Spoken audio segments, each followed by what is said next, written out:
welcome into Oceanside Ice Arena, and hockey is back here in the desert. I'm Allison Cummings alongside Dominic Catronio, and we have a treat for you. It is the Arizona State D2 Elite Maroon and Gold Scrimmage. Dom, they're trying out here tonight. And you're going to hear a lot of other tryouts as well. You're going to hear plenty of voices and see plenty of faces tonight, not just the ones on the ice, but up here in the booth for intermission and for play-by-play as well as color commentary. Everybody here tonight is trying out for this year's D2 squad, and we wish everybody the best of luck on the ice and to break a leg up here in the booth.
welcome into Oceanside Ice Arena. It's the day we've all been waiting for. The day hockey comes back to the desert. It's the Arizona State University Division II Maroon and Gold game, brought to you live on WCSN. I'm Jason Chesler. Joining me for this first period of action is Kyle Kirchhoff. Kyle, you excited to see these guys go out there and battle for their roster spots? Oh, absolutely. And, you know, that's some of the beauty in it, Jason. The fact that these guys, they're playing for roster spots. It's pretty pure hockey. It's just like watching Class A baseball. These guys really have something to play for. Absolutely. Everyone playing. It's just the scrimmage. Doesn't count in the win-loss, but you're exactly right, Kyle. It counts for so much more over the course of the season.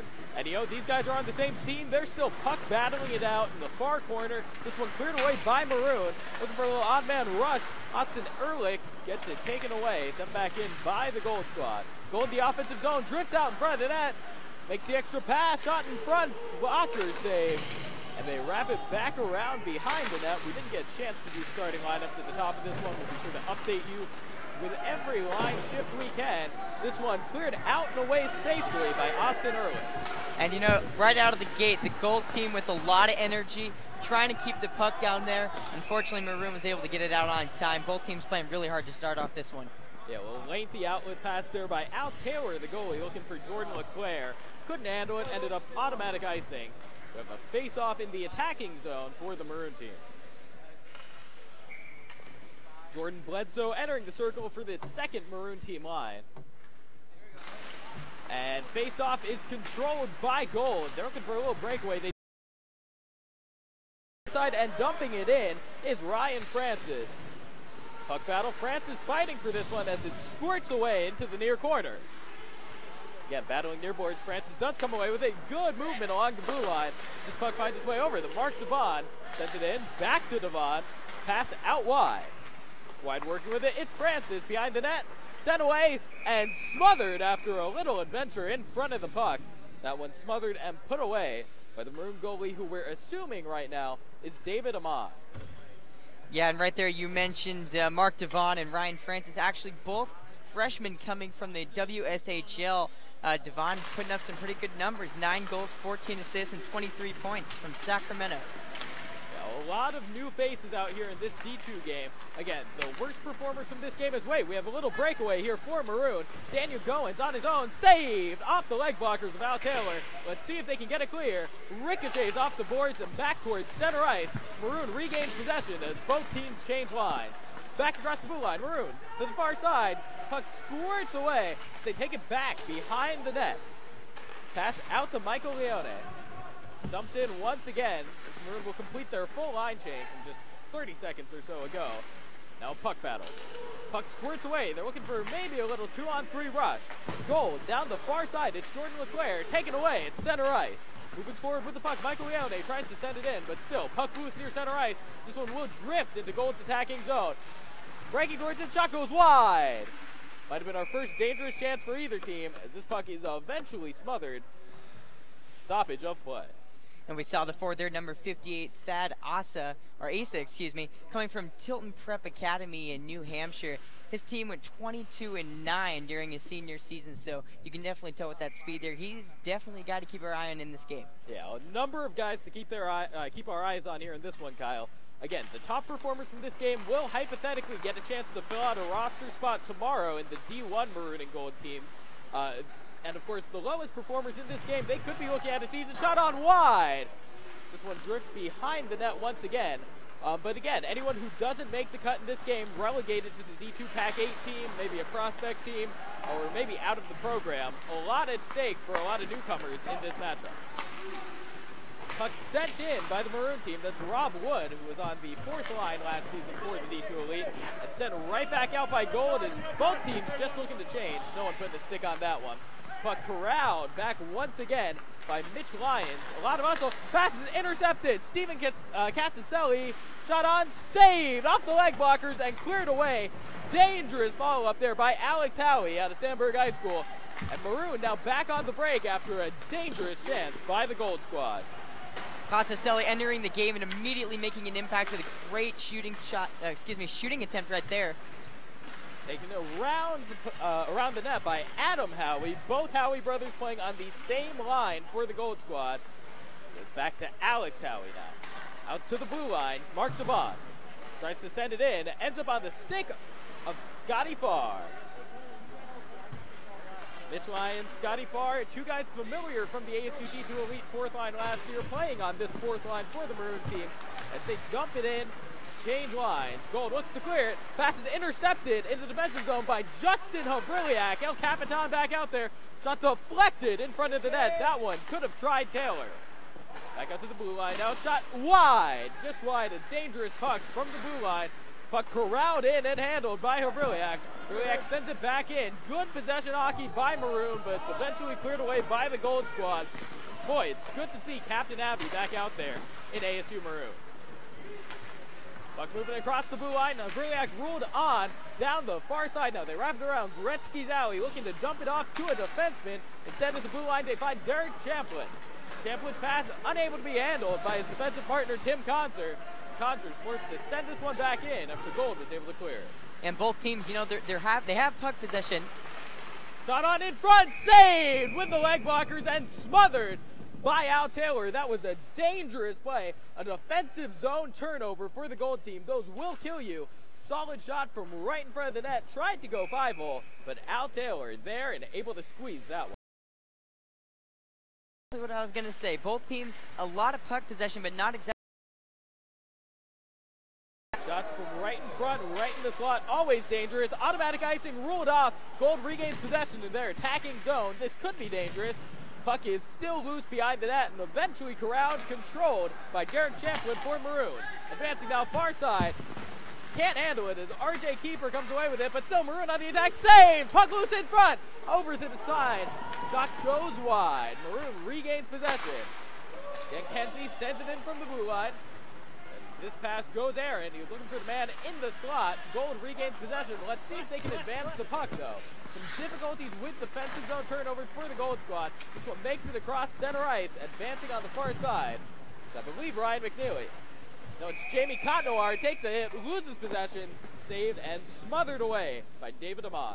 Just a second ago, we saw Al Taylor making some nice saves down here for the Gold team, and Al Taylor actually coming from the Phoenix Knights, where they're the 2014 Mountain Division champs. And his description, well, you can see it in person right here. He's a big guy, takes up a lot of the net. He's really not any bit the same in comparison to David Amon, who's a much shorter, smaller, and scrappier goalie. So good to see two different styles out here. Absolutely. We saw it at the D1 level last year. This ASU program, they love having two solid goalies to turn to.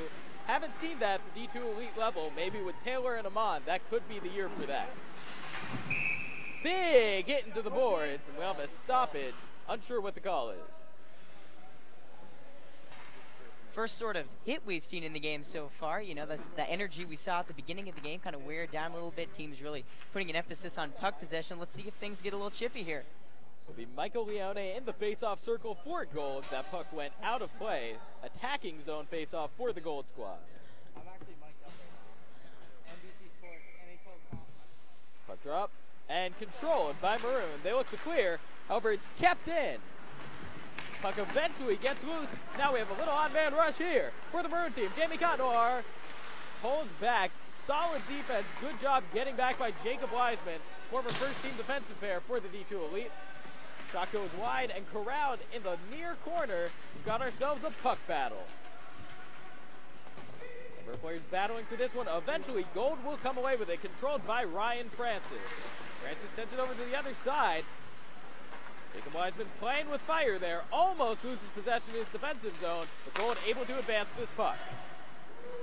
Taken across the blue line by Ryan Francis. Wrapped around, kept in by Jacob Wiseman. Francis once again in control. He sends it back in. Gold was able to change lines on that play. New defensive pairing out there for the Gold squad. So far, the line changes we've seen haven't been too crisp. We haven't, I don't think, neither team has been able to get out the guys exactly what they want at the right time. Davis sends one wide, corralled behind the net by Maroon, but no, we'll have a puck battle at the near board. These guys scrapping it out there behind the net. Puck gets clear, eventually finds his way to Jace Davis at the blue line, looks to send it in. And a pair of Sun Devils go down, as it looks like a puck battle breaking out between Johnny Randall and Jamie Cotnoir, but finds its way over to Mark Devon. Devon's shot deflected Maroon's just unable to get this puck clear. This time it's kept in by Jace Davis. Davis and Devon, both defensemen doing a great job. Puck loose in front. Shot deflected way up into the air. Gold still regains possession as we have a stick down on the ice. Let's see Maroon finally able to clear it. Good one-on-one offense. And we have a breakaway chance. It's Daniel Gowans. Gowans in front, shot saved off the leg blockers. Gold will corral this one as Maroon has to change lines. They're exhausted from that defensive shift. Puck loose again, another defensive zone turnover for Gold. This one doesn't bite them. It's eventually corralled by Jace Davis. Davis working well with his defensive partner Devon, but still so much pressure out of this Maroon team. West Star takes it away in his attacking zone, sent back in by the defenseman Hughes, and eventually corralled by Gold. Gold looking to keep the pressure going right here, quickly down in transition. A little breakaway, it's Wood, sends it in, sends it wide. Puck eventually corralled by Gold, looking to get it back to Wood. This will trickle all the way back to the blue lineman. Sent back in with a big hit. Looks like Gold might be forgoing some pressure, looking to change. Maroon able to get this puck clear. Dancing with the puck, it's Rob Wood. Wood looking for Leone? No, unable to find his man. It was Liam Hughes he was looking for. We have a puck loose into the near corner, gathered by Nick Blumenfeld. Hughes, a 6'4" freshman, 205. Hughes, obviously, he just comes in and he automatically has a presence on the ice. Some big guys out there. Scotty Farr corrals this one, hands it off to his line mate, Mitch Lyons. Unable to find his target with the pass. Looks like he was looking for Derek Champlin. This puck cleared all the way out. That's been skating forward with the puck. Good puck advancement. Maroon will dump it in and change lines. Pressuring forward are Mitch Lyons and Nick Blumenfeld. They're joined up front by their fellow forward, Scotty Farr. Blumenfeld looking for his man in the slot. Nothing doing. Out to the blue line, sent back in once again. At the blue line, it's Hefter. Hefter sends it wide behind the net. Taylor lost his track of that one for a moment, but Gold able to corral this puck, advance out of their defensive zone. Adam Howie bringing the pressure along with his brother as he looks to find Steven Casaselli, unable to. Back out to the blue line, it's Inzer. Inzer, save! Strong shot there by Zach Inzer, maybe looking to catch David Amon off guard. Amon able to squeeze those leg blockers, save, and smother that puck. You know, I think that's really what you have to do right now. Both defenses are doing a great job clogging up the slot. Hardly any shot chances coming from anywhere near the net. Inzer's shot right there just defines the only opportunities that we're getting so far. And that's all she wrote for both of the first team goalies here in this first period as both Amon and Taylor go out.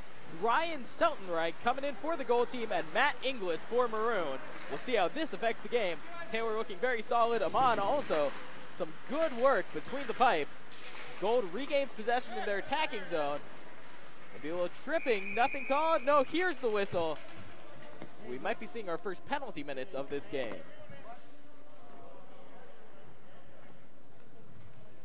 Waiting for the officials. And yep, go into the box. We see two players. This could be double penalties or it could just be people wanting to hear well, what's going on. Nope, coincidentals. Mitch Lyons to the penalty box for Gold. And for Maroon, looks like Adam Howie. Adam Howie for Maroon. Good eye there, Kyle. Now, Mitch Lyons, a big-time hustle player on the fourth line for D2 Elite last season. He's pretty familiar with that penalty box. Well, you know, Howie's not making it easy for us because there's two Howies. Got Adam and Alex out there. Adam coming, both of them obviously coming from Sandburg High School. Senior, it's 17 goals, 28 assists in his first 22 games, so immediately looking to make an impact here on a collegiate squad.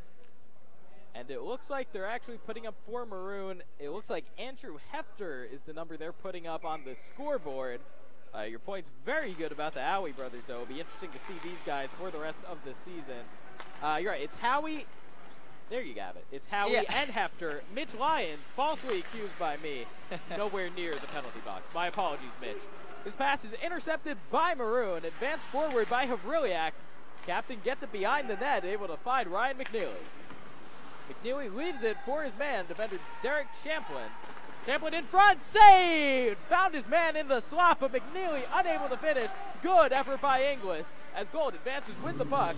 Far side, it's Zach Inzer. Leaves it for his man, shot on, saved and smothered. Dangerous try there by Justin Butler. Smothered, however, by Ryan Seltenreich. Champlin for the Maroon team coming over from Becker College. A nice pass right there. Almost got the shot from McNeely. And, you know, both goalies have just been on top of their games, or I should say all 4 goalies have been on top of their games. High-level goalkeeping so far in this one. We'll see if either offense is able to break through. Offensive zone face-off, no, not controlled by Gold, taken away by Maroon. Look for a little outlet pass. Here comes Jordan Bledsoe. Bledsoe, 1-on-2, poked away. Good clean poke check by Jace Davis, avoids any tripping calls. Now it looks like, yep, we'll have Jacob Wiseman, there he is, wearing number 40, not his marked number 12, bringing this one forward. Wiseman to the slot, shot on, scores! Goal for the Gold.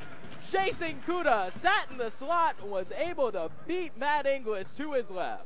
Absolutely great execution there by the Gold team, looking for the guy on the inside. And as you said, Jason Kuda just putting away the opportunity. And opportunities have been few and far between so far. Great job by Kuda taking advantage of that and coming from that ASU D2 elite squad. So he has some experience at this level, and that's something you like to see your veteran guys do.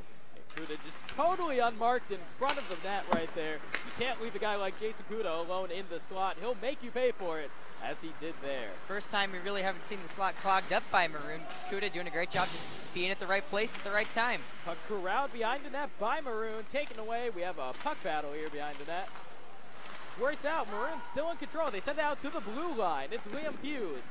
Hughes pass deflected, and this puck trickles out back into the neutral zone. 8:35 to play. Jason Kuda, really nice shift there, a goal and a block. He'll hustle off the ice with his head held high. Brings it forward again. Cotnoir fakes his man out, shot on, saved! Rebound, corralled by Maroon, but Cotnoir had his pocket picked. Good goal-saving defense by Jacob Wiseman. Wiseman working on the offensive angle now. He is a two-way defenseman, shot on, saved! Almost went 5-0 there on Matt Inglis. Inglis just closes up shop as Maroon will dump this one in, look to change lines. Heavy pressure coming from Rob Wood. He's all hustle as Gold advances with the puck. RJ Kiefer getting harassed in his own zone by West Star as these Gold defensemen look to advance the puck. Out to the neutral zone, corralled by a Maroon red-blue linesman, sent into their attacking zone. Maroon absolutely keeping the pressure on here. They aren't playing conservative at all. Stand down right here in the Gold end. Davis looking for a difficult outlet pass. Couldn't find his man Jordan LeClaire. LeClaire, I don't think even saw that puck coming. Automatic icing is called. Offensive zone faceoff for Maroon. And you have to attribute that ice to the great defense by Maroon, forcing the Gold team to make a difficult pass, and that's exactly what will work out for you. Now you have a faceoff down on in your attacking side. Michael Leone will be handling the faceoff duties for Maroon.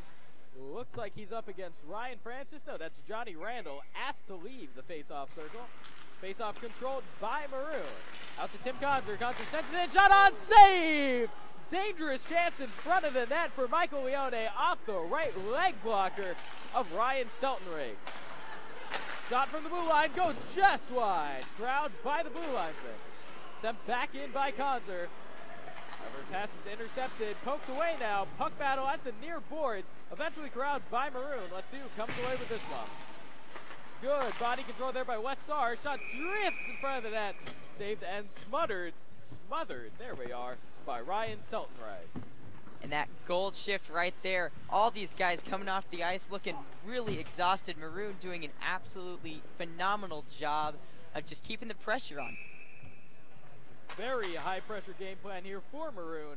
We saw this a lot last season from the actual D2 Elite squad. Forwards pressing forward, playing in their attacking zone even without possession, forcing defensive zone turnovers. Those can be costly at this level. And it certainly makes for some exciting hockey, that's for sure. Big pressure clearance finally made by the Gold squad. Maroon will track back to gather this one. It'll be Andrew Hefter taking control of the puck. Hefter advances, dangerous pass. Zach Inzer got a stick on that and sent it back in for Gold. They're settled down in their attacking zone. Maroon with possession. Wrapping it around, Andrew Hefter once again bringing it forward. Finds his pair. Goes down hard. Who was that? It looks like that was Nick Blumenfeld going down. No call. Gold with possession. Shot on, save! Glove save, flash of the leather. Good play there by Matt Inglis, saving a tough glove side shot. Matt Inglis coming from Irvington, New Jersey, a Tier 3 Junior A League school, and Junior 3A League team. A great glove stop right there, flashing the glove like a catcher. Like a catcher indeed. Face-off controlled by Parker Foltz for the Gold Squad. Foltz battling for the puck now at the far boards. This one squirts away into the corner. Let's see who comes away with it. Looks like it's Maroon. Austin Ehrlich in control. Sends it over to the near side. It's Captain Abbey. Out across center ice and dispossessed. Ryan McNeely couldn't quite handle a Burliak's pass. Now we have an odd man rush for goal. Moving forward, it's Granito. Oh, Granito, a little miscommunication with his line mate Asa there.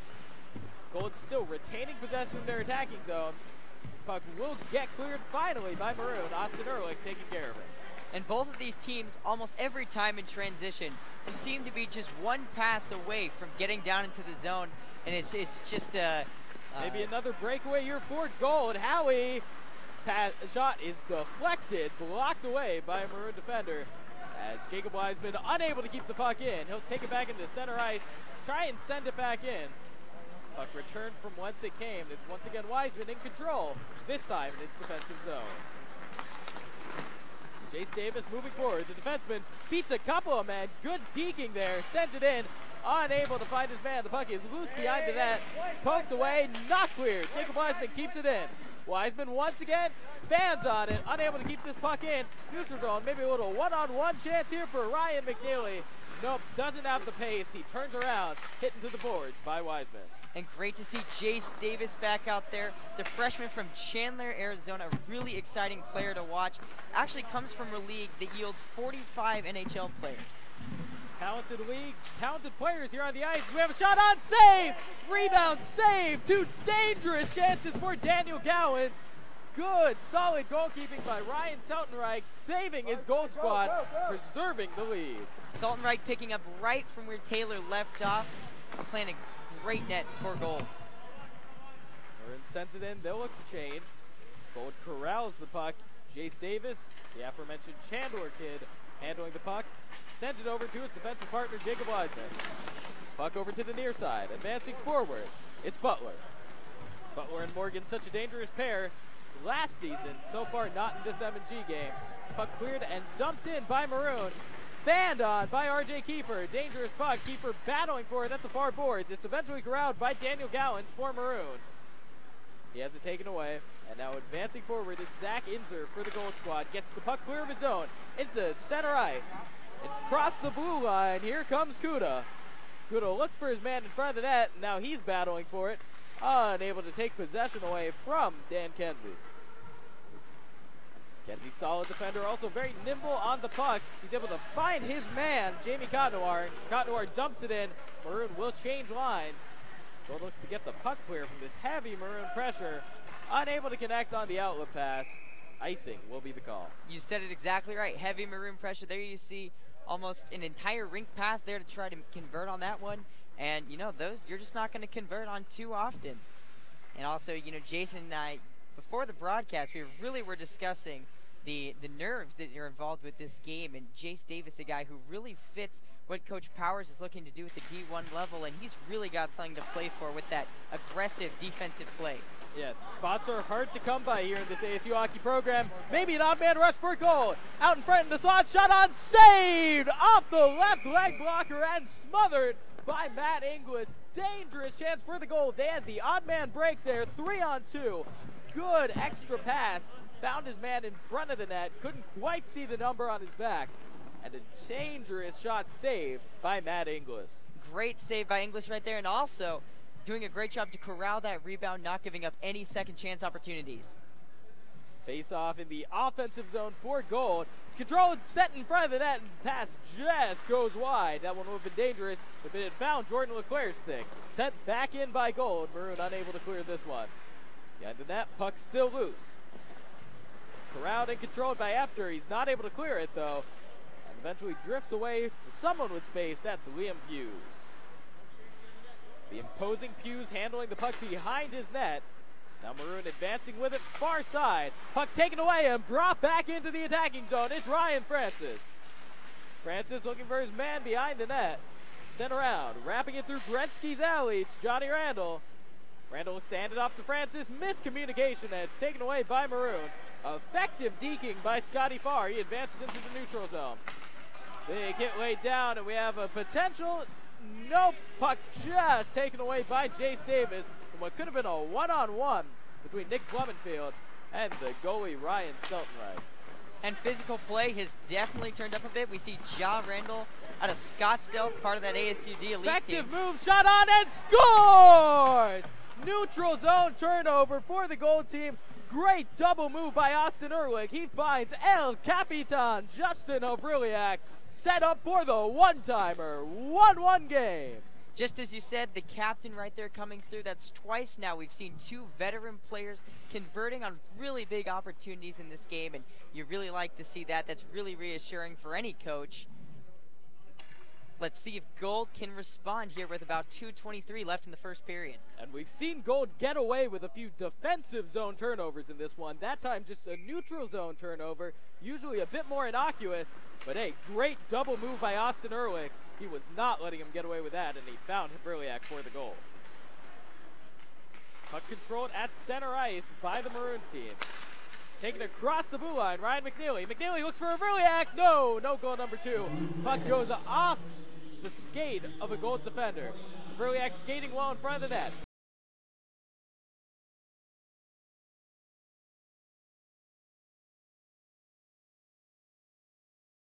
Handle it. Gold looks to get this one clear. Sent back in.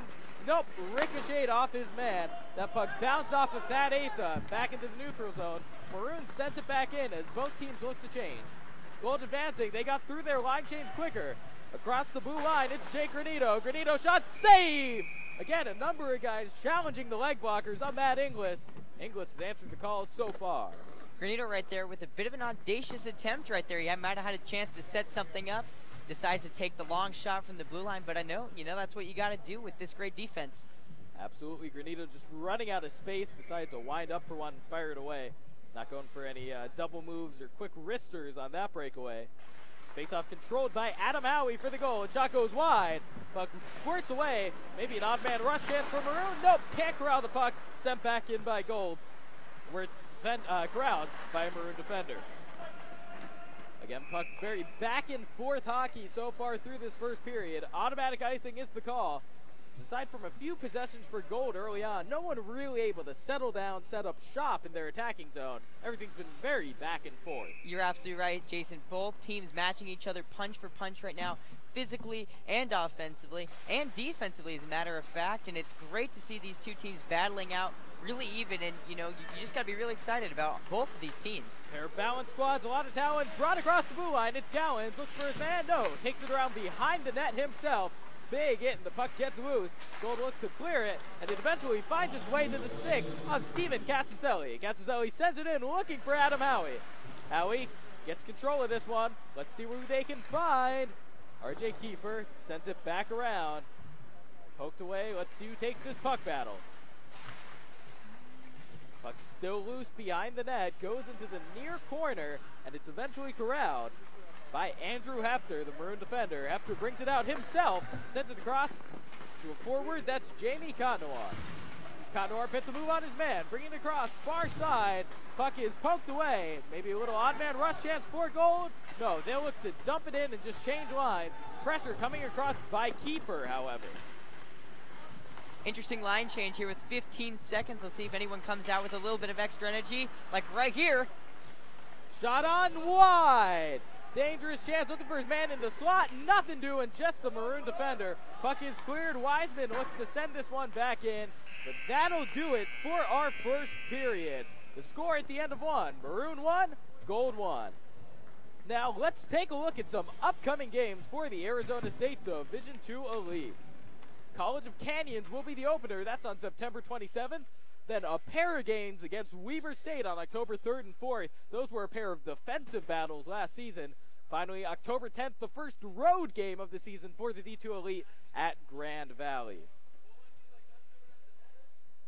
Well, that'll do it for us here in the first period. Again, you're watching the ASU Division II Maroon and Gold game brought to you live from Oceanside Ice Arena on WCSN.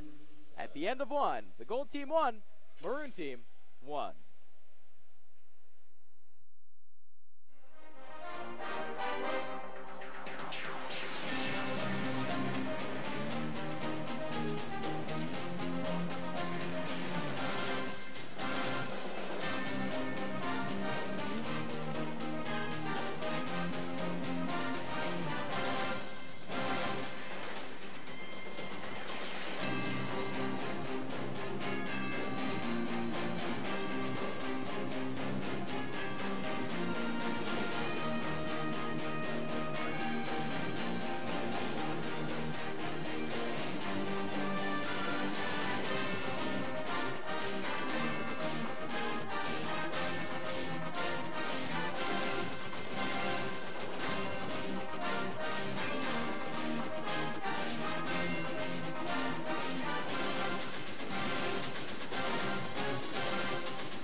first intermission report. I am Brooke Faber alongside Nikita Nike and Tara Pinkley.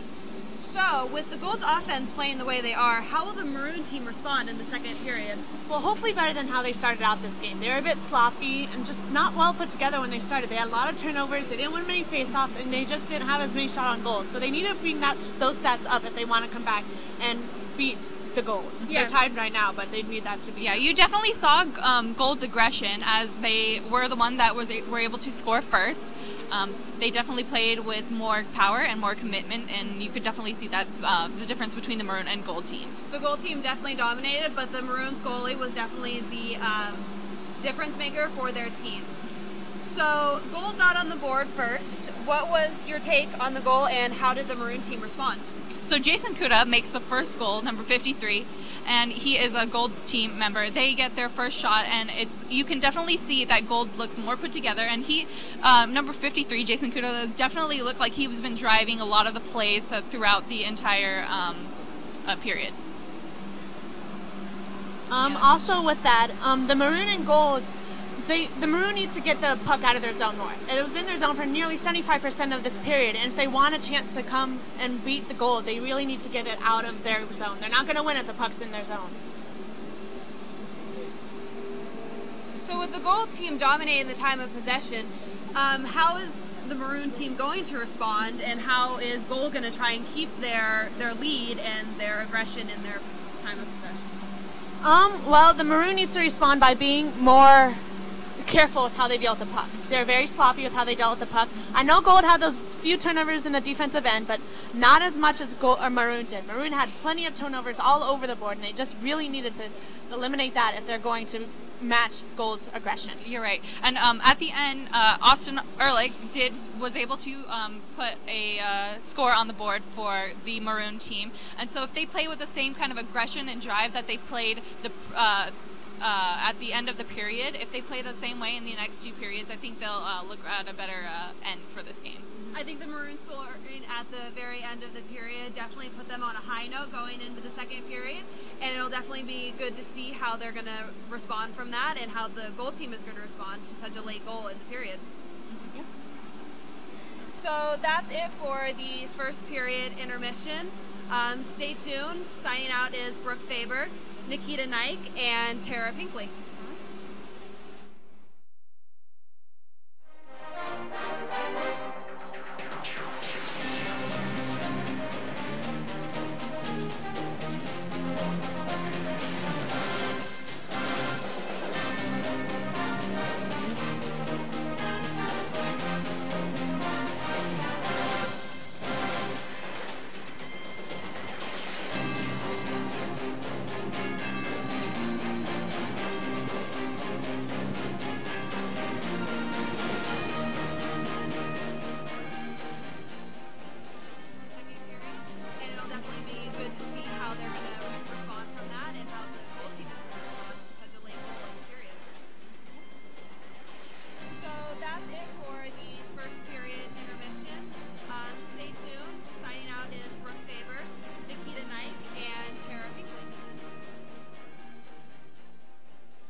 Arizona State, home to some of the brightest, boldest, and best journalism students in the country. At the Cronkite School, well, there's not much more you could ask for. Yet one thing has been missing, until now. Months of preparation have a group of students on the brink of something big. They're taking sports, and they're doing them in a way that haven't been done here before. Live. Cronkite Sports Live hits the airwaves. You're gonna want to see this.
And we're back with the second period of the ASU Division II Maroon and Gold game, coming to you live from Oceanside Arena. I'm Bobby Cross with my broadcast partner, Kimberly Davis. The score is 1-1. Maroon tying the goal on a goal by Justin Havriliak, the captain from last year's squad, with about 2 minutes left to go in this first period. That answered a goal with about 11 minutes in the first period, scored by the Gold team. This is a Game 7 mentality for these guys. They're going for their roster spots. Kimberly, what are you looking for this second period here? I definitely want to see Maroon kind of step up their game. About the first period, halfway through, Maroon finally got under their feet and they started to catch up to the goal, which I really, really liked. Maroon with possession of the puck, gets it across. And Gold goes back up the ice. Brady Morgan in there fighting for the puck for Maroon, and coming away with it on the Maroon squad is Liam Puis.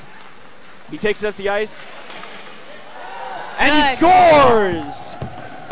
Liam Puis with a beautiful backhand shot to beat Al Taylor, the Gold squad, and the Maroon squad has scored 2 unanswered goals. They now lead 2-1 with 19:10 to go in the second period. That goal coming at 50 seconds in. A quick answer by the Maroon squad. And exactly like what I said before, I wanted to see Maroon step up their game, and they just did. We'll see how Gold answers that. They've now been scored on 2 times without answering. They dominated play early in the first period, leading the time of possession by a wide margin, but the Maroon squad has been getting the better quality chances throughout this game, and Liam Puis just made a beautiful one-man effort. And the Maroon team steals the puck, and it's shot right into the chest of Al Taylor. That shot coming from number 54, West Star. That was a good save. Now Gold's got to get their feet under them. They've got to catch up to Maroon. They've been doing pretty well, so we'll see how this game goes. The intensity has been up for both teams, obviously with the stakes of this game, but Maroon's intensity is definitely outplaying the Gold team right now. Definitely. And the Gold team is making their way back up the ice. Jordan LeClaire drops it, and it's stolen by the Maroon team again. They're battling for it. Gold now takes possession of it. It's brought up by number 56, John Randall, and he fires into the chest of David Amon, the Maroon goalie. Now, I definitely think the Maroon goalies have really stepped up their game. They've been doing really well to keep the puck as far away from the goal as they possibly can. And for all you ASU hockey fans out there, make sure to tune in to Cronkite Sports Live tomorrow at 2:30 p.m. Coach Greg Powers will join the show to talk about the exciting upcoming season and recap tonight's game. Cronkite Sports Live, your source for all ASU sports news. The Maroon team now makes the puck. They're crossing the blue line. Making their way up through the neutral zone is Jordan LeClaire. They're battling forward in the corner. Winds it around the net. Maroon coming away with it. They're holding the puck in the offensive zone of the Gold team, dominating the possession of play here in the first few minutes of the second period. Back to the point, a shot, and it's blocked away. Winds it around the board, and Gold comes away with it. Jordan LeClaire brings it up ice, and he drops it off for Mark Devon. Devon moves in along the left wing board. He's battling for it. Drops it off to the point. Circling down beneath the goal line is number 29, Jace Davis. He drops it off to Jordan LeClaire again, but the Maroon squad is coming away with it.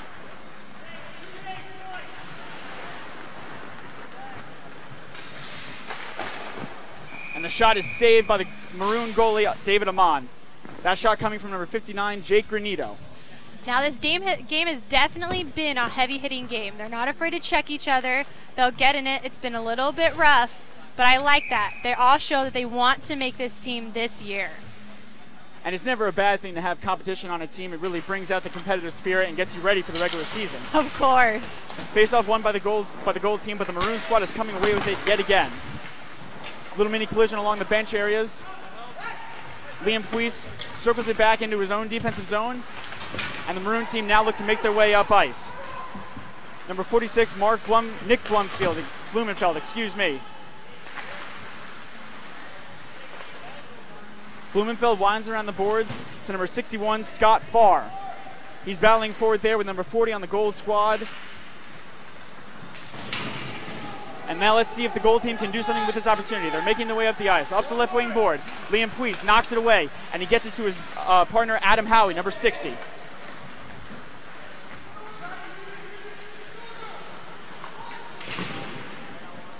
And the puck is sent back down into the Maroon zone, and this will go for an icing.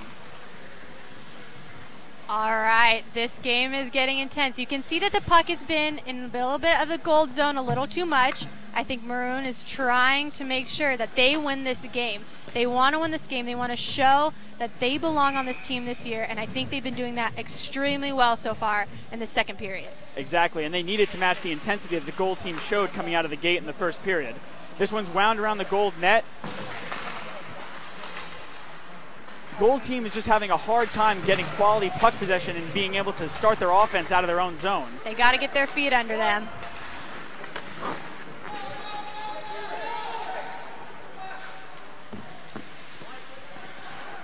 Four minutes into the second period, and the Maroon team is leading the gold team 2-1. Block shot by number 43, on the gold squad. That's Steven Casaselli. And once again, the gold team is just pinned in their own end and cannot get their offense going out of their own defensive zone. They have to get their feet under them, and they're not doing as well of a job as the Maroon team did. The Maroon team now circling in the slot. Number 43, Tim Concert dumps it in, and now the gold team takes it away.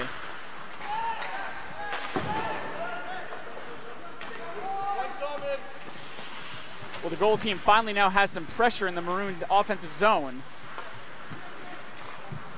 Number 43, Steven Caselli, being a pest around the net, and the puck is flown out of play for a stoppage.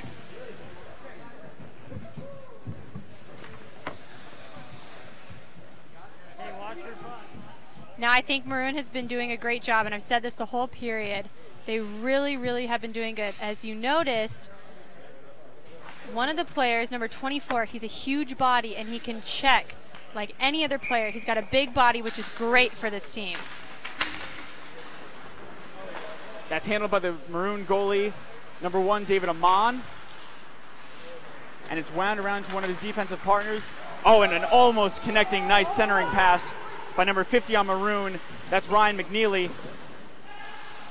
Maroon has possession in the gold defensive zone once again. At the half boards, back up to the point with number 19, Dan Quenzi.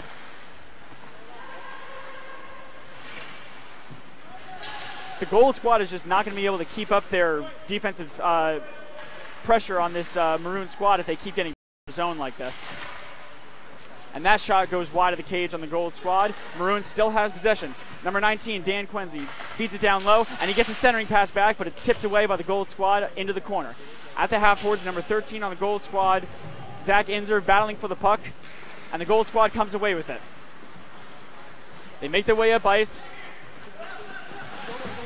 and the shot is saved by number 1, David Amon. The Maroon goalie is definitely what's making a difference. Just a reminder, the next upcoming games for these ASU Sun Devils, September 27th at the College of Canyons, October 31st, October 3rd and the 4th against Weber State, and October 10th they will be at Grand Valley. Gold Squad going back to retrieve it in their own end. I feel like the puck has definitely been in the goal end a little too much this period. Well, they're making some noise now as they finally get it into the Maroon zone. Battling forward in the corner. Liam Puce winds it around, but now it's taken by the gold squad below the Maroon goal line. Number 54, Jordan LeClaire, is there battling for it. The players go down, but the Maroon squad will maintain possession of the puck. It's dumped into the Maroon zone. Number 55 on the gold squad, Ryan Francis, is running it down. Liam Puce, once again, making a name for himself here in the second period. He's been all over the ice. Now a 2-on-1. The shot, and it's turned away by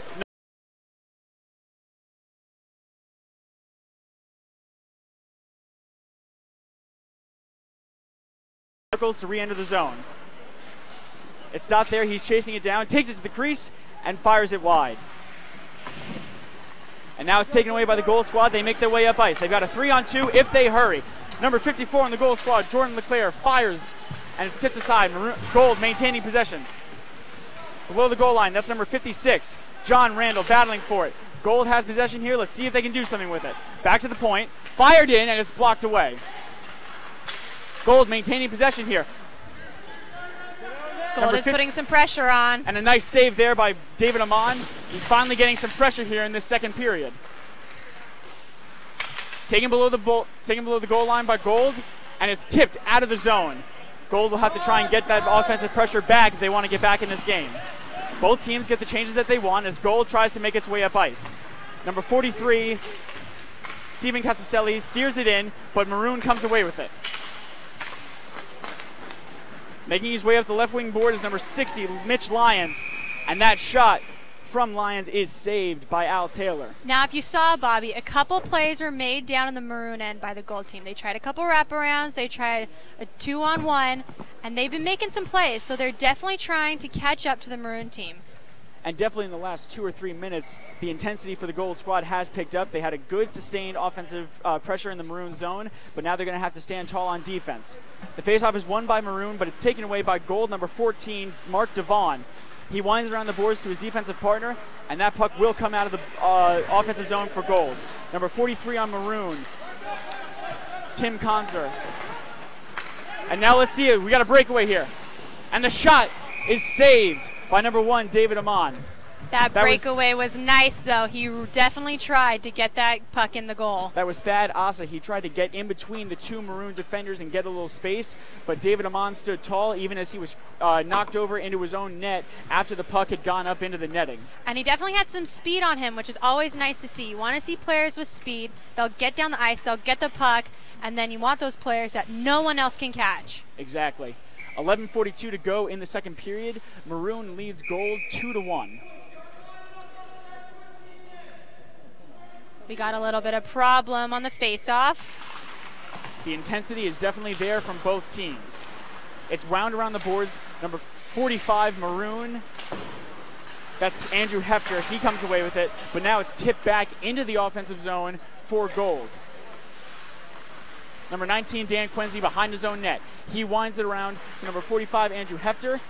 And now Quincy tries to get it back, but it's stolen by Gold. Moving in on goal! And they cannot get it through. David Amon stood tall in his own net there. Let's see if Maroon can come away with it here. They're making their way up ice. Number 51 for the Maroon, that is Jamie Contnor. He's knocked down in the offensive zone, but he maintains possession of the puck. They're battling for it along the half boards. Gold comes away with it, and they're now making their way back up ice. Number 42 on Gold, Alex Howie. He's battling on the half boards for it. Maroon trying to get some pressure down low below the goal line. They're battling for it along the half boards there. And it's tipped back deeper into the Maroon zone. Number 19, Dan Quincy, goes back for it. Looking for an outlet pass. He steers it across to his defensive partner, number 45, Andrew Hefter.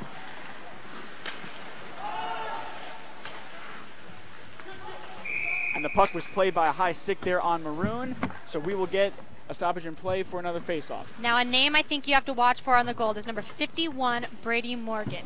He's been making a lot of plays. He's not afraid to go out there. He might be a smaller guy, but he definitely goes against the big guys, and he's not afraid of that. And as you notice, Gold just changed its goalie as well as the Maroon.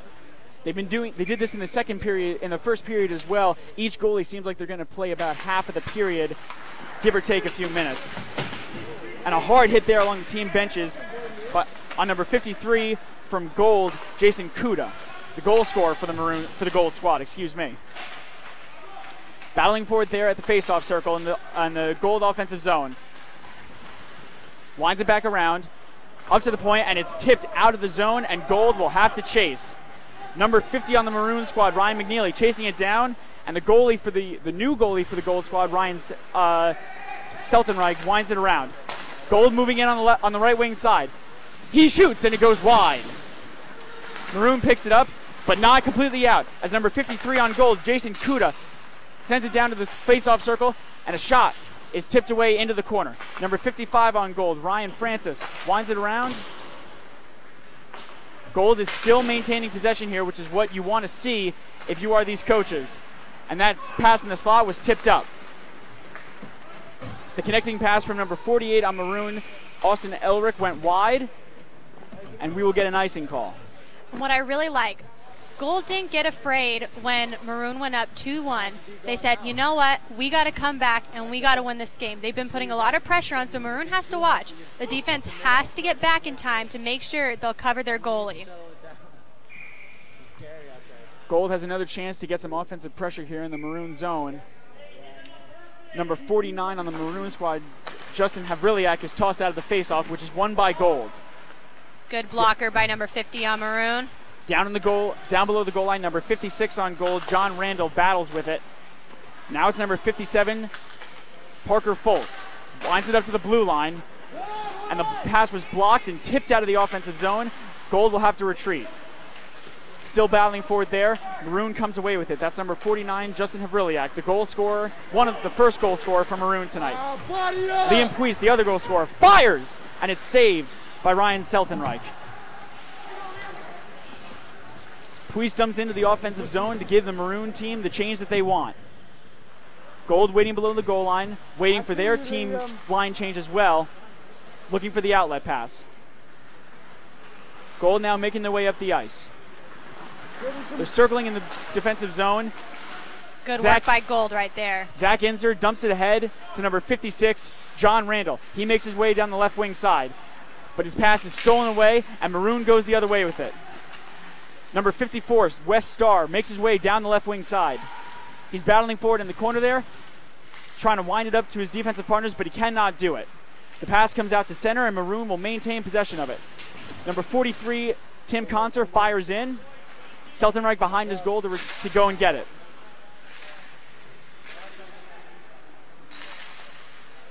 Gold getting an outlet pass out of their defensive zone. It's number 57, Parker Foltz, who dumps it in, and he has no reinforcements, so he's got to come back out. Maroon now has the opportunity to take it the other way. It's steered into the offensive zone and wound down below the goal line. Number 14, Mark Devon, is there to get it. Lead pass up ahead. The goal player trying to make some moves. That's number 51, Brady Morgan. He stays with it below the Maroon goal line. Out to the point. Shot! And the pass is blocked away. And they score! There we go. Now, Gold. The Gold team was able to answer. That's number 43, Steven Casaselli, off the shot from number 29, Jace Davis. And the Gold's team has tied this game up. And there was definitely a nice screening in front of the goalie. So the goalie had problems seeing where the puck was coming from, which was really good by the Gold team. They made sure that he had an in to get the puck into the goal. That goal coming at 12:45 of the second period, and we are knotted at 2. And here comes the Gold team once again. They've got a 2-on-1. Shot! And a glove save by number 6, Matt Inglis.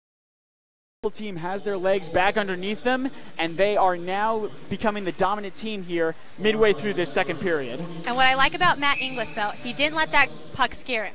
He stood up, he caught it, and he was very stable in his goal. And the Maroon team makes their way up the ice. That's number 60, Mitch Lyons. He heads down the left wing side, and he loses the puck. Gold team now coming away with it.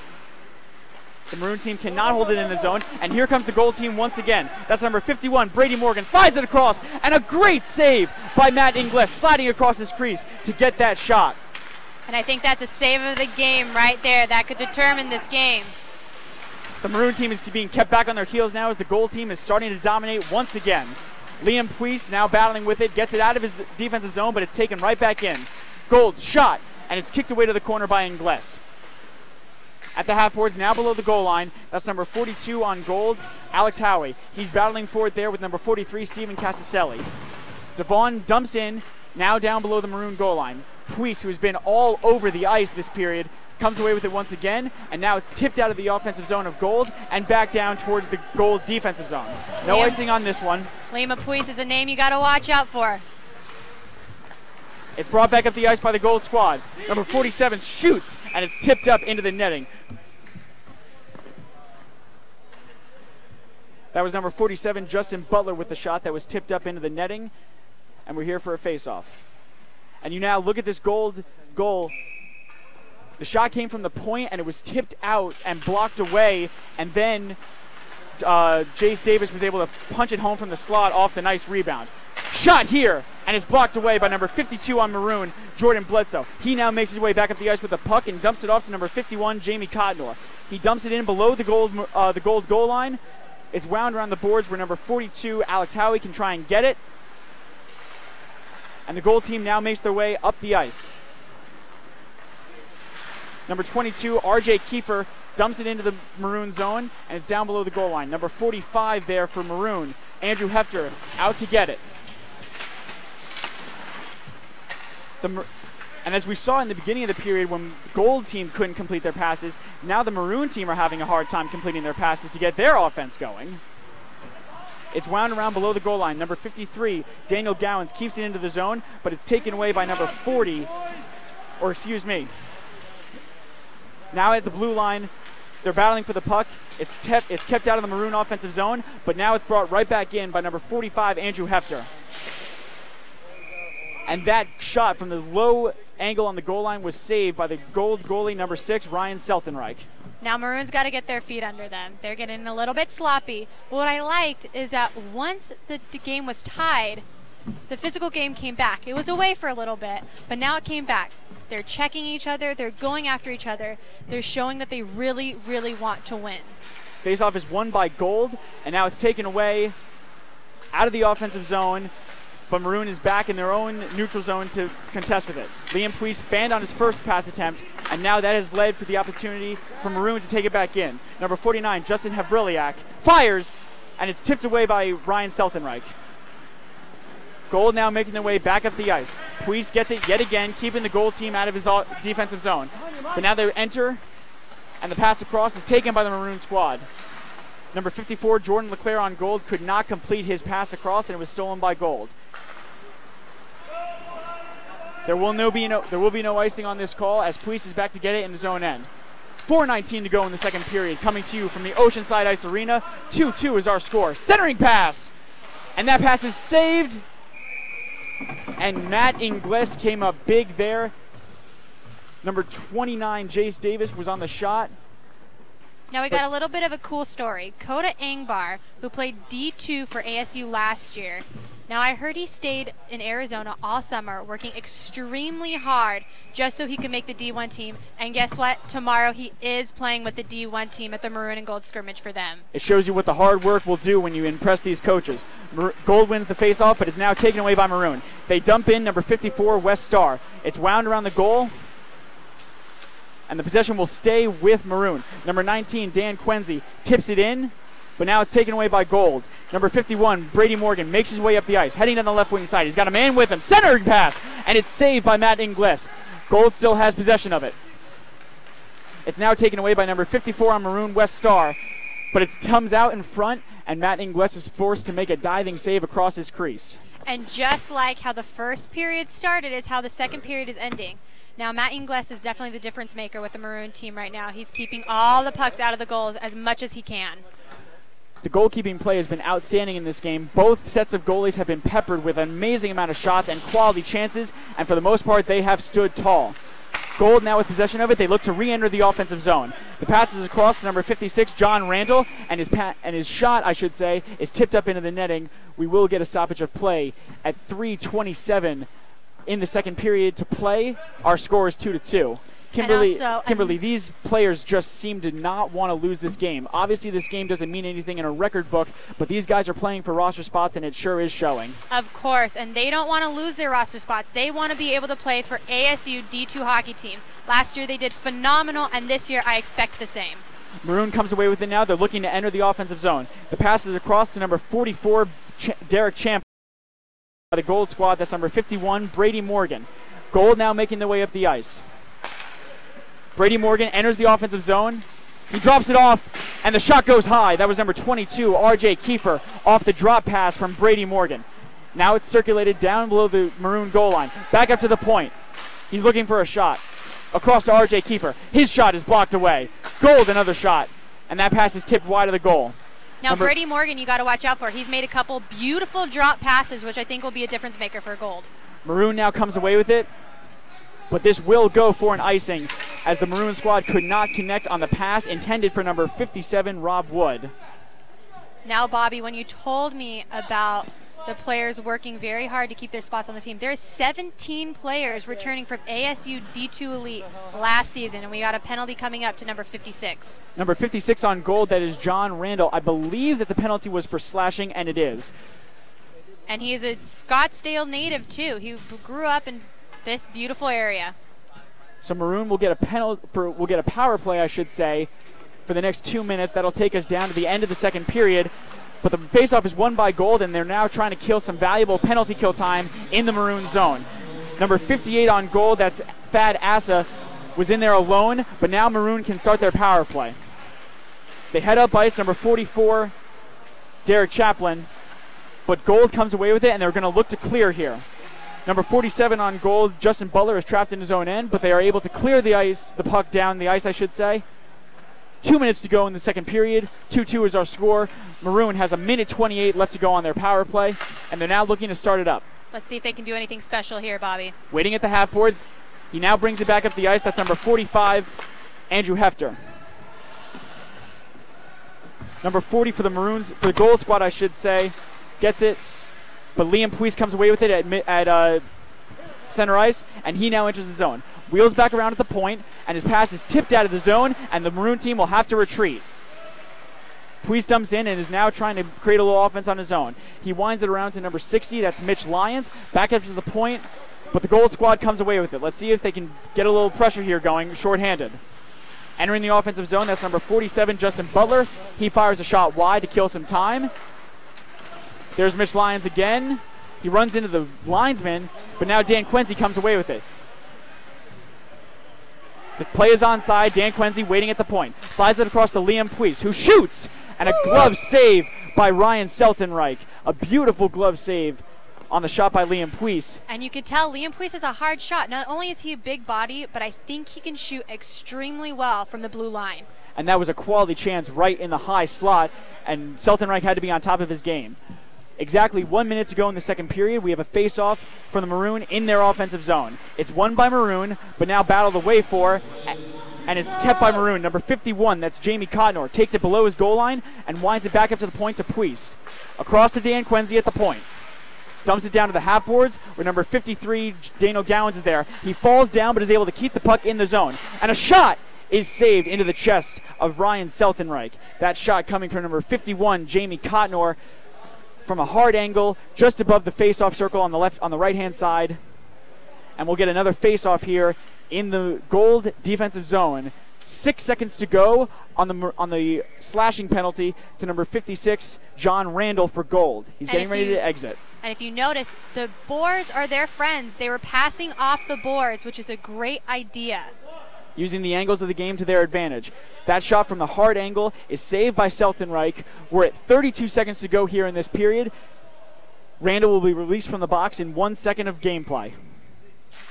The faceoff is won by Maroon. Randall's out of the box. We're back to 5-on-5. And now let's see if Gold can get an odd man rush here. No, the pass is stolen by Dan Quincy, and he looks to enter the Gold zone.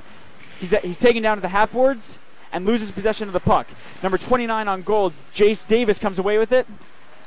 And now the Maroon chip it out. Liam Puis is back into chase. He's pressured by number 56, John Randall. And Gold now has possession. Randall down below the goal line. Centering pass. And he cannot connect with Jordan LeClaire. And that is the end of the second period. Our score here is 2-2. What a game we have tonight. And it just started. When the first period started, Gold took over, and halfway through, Maroon took over. Then Maroon starts second period. Maroon did amazing, and then Gold, about halfway through this period, came back and tied it, and it is just about an even game as it could be. I cannot wait to see how the action keeps up in the third period. This has been quite an entertaining game. For Kimberly Davis, I'm Bobby Kraus. Let's head to the intermission report.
Hi, welcome to the Walter Cronkite Sports Network. I'm Megan Plain here with Austin and Lucas. Now in that second period, we really saw Maroon step it up on offense. They did a much better job than they did in the first with shots on goal, and we saw Liam Hughes come out within a minute of the period and he got a goal for the Maroon. Now, can you tell me the kind of shift in momentum that they had during that period? Well, it was basically a tale of two halves. I mean, Gold came out in the first period and was firing all cylinders, dominating on shots, hits, and time of possession. But in the second period, some little fire underneath the Maroon, and they came out and just dominated too. I mean, shots were just, like in the first minute, Liam Hughes, 6'4", 240 pounds, very dominant force out there, delivering hits on both defense and getting goals on offense, delivering the goal to put them up 2-1. And another man, Amon, in the net, really stopped a lot of shots, and that's basically how the Gold is not running away with this game. Yes, Amon really did a great job at goalie during that period. Now, halfway through the period, we saw a shift in goalies, and pretty quickly, Gold stepped it up on offense and were able to get a shot in there to tie up the game at 2. Now, can you tell me the shift in intensity during the second half of that period? Well, it may just be called a scrimmage, but like any competitor will tell you, when they get on the ice, they're given each player is given 110%. All right, so we've been seeing hard hits to teammates, right? It looks like team dinner is going to be pretty awkward. You know, I've seen people getting laid out, and it may be Maroon and Gold, but it might we might have to rename them Black and Blue by the time we're done with this game. All right, now we're here tied at 2 at the end of the second period. This is Megan, Lucas, and Austin with the Walter Cronkite Sports Network. Stay tuned for the rest of the game. Are we still?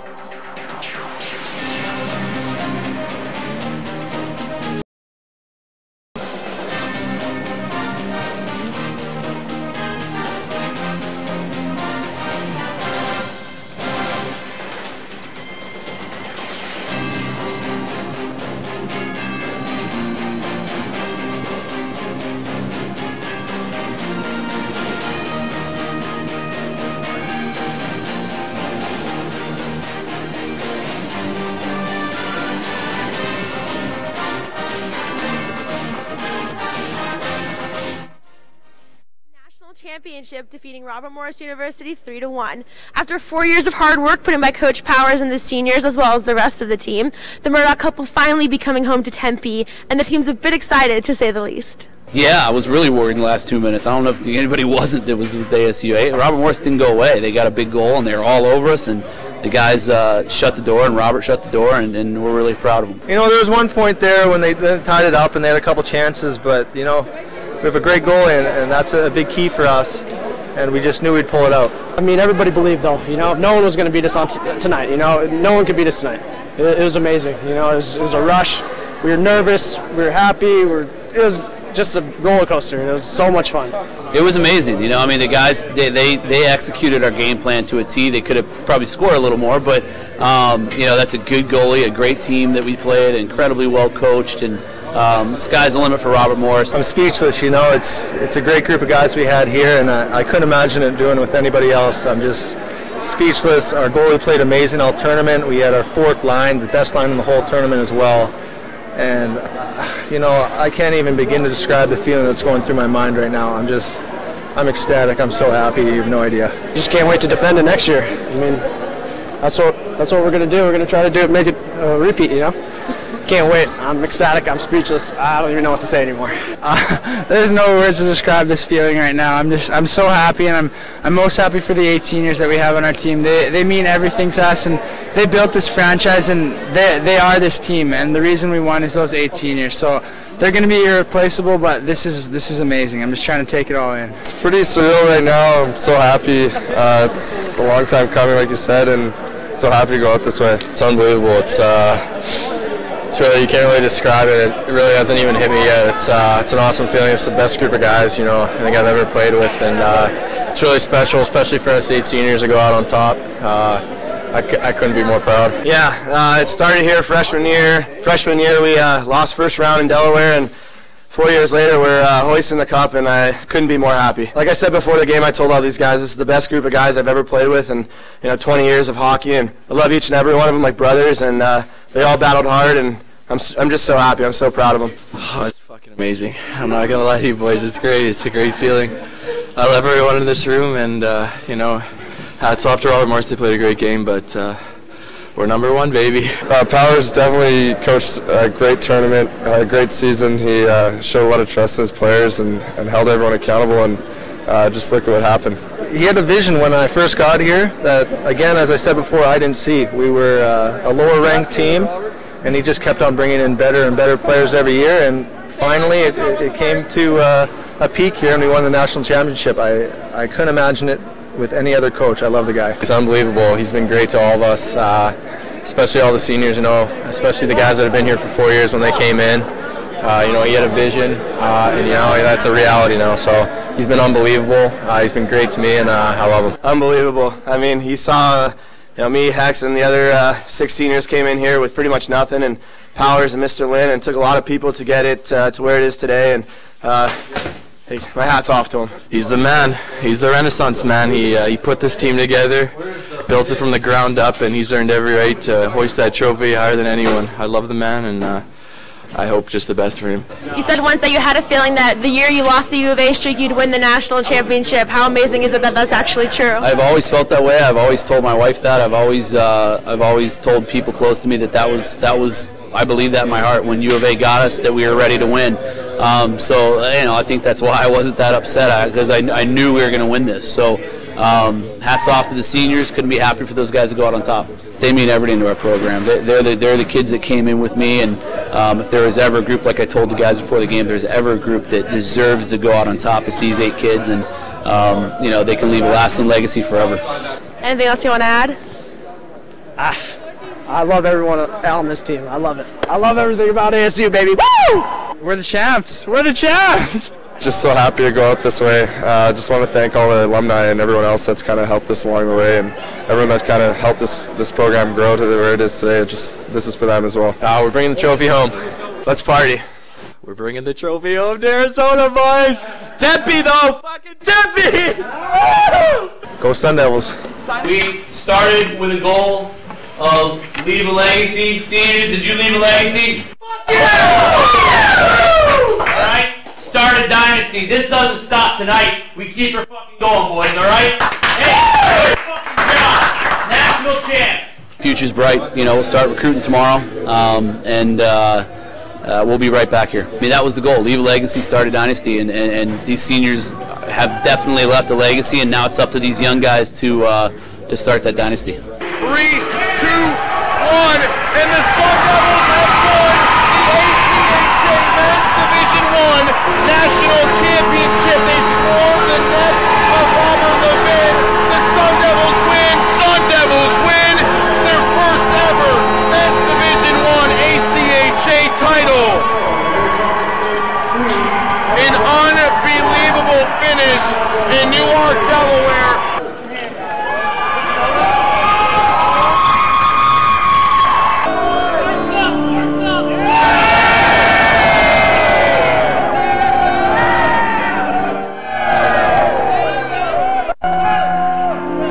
Period at Oceanside, Arizona. I'm Tyler Strachan here with Jason Schessler, and we're getting ready to go. We've got the gold team winning the face-off, bring it up into the offensive zone, and turnover, maroon team. McNeely brings it up, passes over to the far side. And another turnover for the gold team, Brady Morgan. And here comes Weissman. Turnover.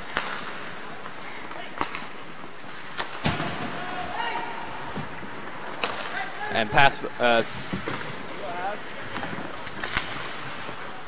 Couple of chances early on in this second period for Maroon. Pair of shots off the leg blockers of Al Taylor. Yeah, Maroon's got the buck in their own zone. Controlled by number 43, Tim Kunzer. Passes off the wall into the gold zone. Davis with the puck. Passing over to Francis. And cleared into the maroon zone. Davis with the puck. Shot. Saved by Amon.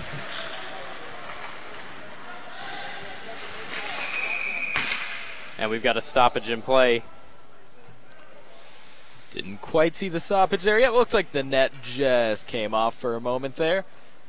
So far, more back and forth hockey here in the third, although it looks like we have some tired legs out there, to be honest. We'll see if either of these teams can kind of find their second wind, but maybe not quite in game shape yet. Still not quite ready for the start of the regular season. Yeah, we've seen a lot of turnovers to open up this one, and looks like Gold team controls the puck after the face-off. Francis behind the net. Saved by Amon. Controlled by Randall. Davis with a shot wide. And we have another stoppage. Some solid possession hockey coming out of the Gold squad here over the last minute or so. Earlier on in this period, it looked like Maroon had kind of gotten their legs back under them. You know, they've had some difficulty clearing the puck out of their defensive zone early on in this one, and really throughout the second period as well. But able to effectively move the puck so far at the start of this third period. Gold looking to get back on the right end of things. Devon controls the puck after the faceoff for Gold. Devon again, up top. Shot, saved by Amon. Hughes controls the puck. And off the roof. Hughes deflected off the roof. Off the roof is out of play. We did have a penalty called on that last possession. 43 for Maroon. That'll be defenseman Tim Conzer sent to the box, I believe, for running into the goalie. So we'll have another face-off here. Into the Gold zone. Wiseman will control it. Bring it up to Kaiser.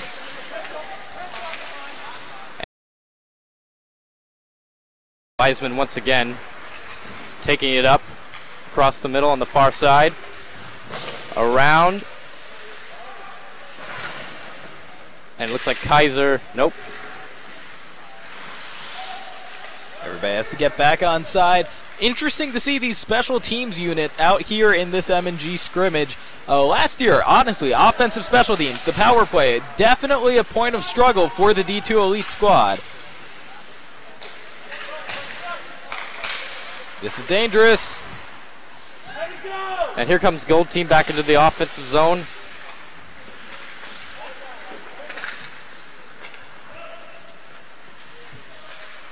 And shot by Wiseman, deflected off the goalie, Amon.